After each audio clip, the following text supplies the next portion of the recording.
हर हर महादेव। दोस्तों, हर साल अश्विन माह की अष्टमी तिथि को जीवित पुत्री का व्रत रखा जाता है। इस दिन माताएं अपने बच्चों की लंबी आयु, अच्छे स्वास्थ्य और सुखमय जीवन की कामना के लिए उपवास रखती हैं। आइए जानते हैं इस साल जीवित पुत्री का व्रत किस दिन रखा जाएगा, पूजा विधि और महत्व के बारे में। हिंदू धर्म में संतान की सुरक्षा, अच्छे स्वास्थ्य और सुखमय जीवन के लिए माताएं जीवित पुत्रिका का व्रत रखती हैं। इसे जितिया व्रत भी कहा जाता है।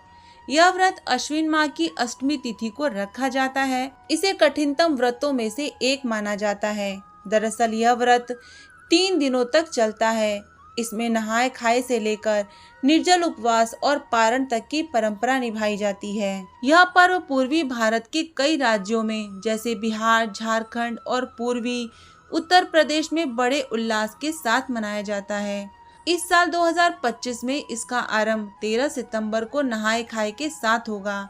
इसके बाद 14 सितंबर को महिलाएं पूरे विधि विधान से जीवित पुत्रिका का व्रत रखेंगी और अगले दिन यानी 15 सितंबर को व्रत का पारण कर व्रत संपन्न किया जाएगा। धार्मिक ग्रंथों के अनुसार माना जाता है कि इस व्रत की शुरुआत कलयुग में हुई थी।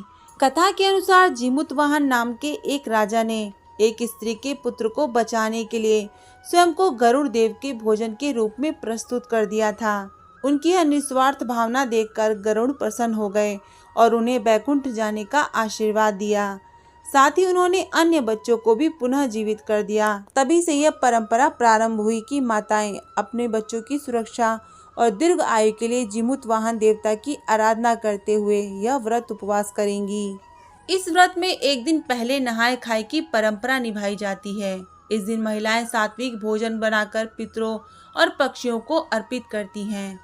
व्रत के दिन सूर्योदय से पहले स्नान करके महिलाएं निर्जला उपवास का संकल्प लेती हैं। पूजा के लिए घर में स्वच्छ स्थान पर गोबर और मिट्टी की लिपाई कर एक छोटा तालाब बनाया जाता है।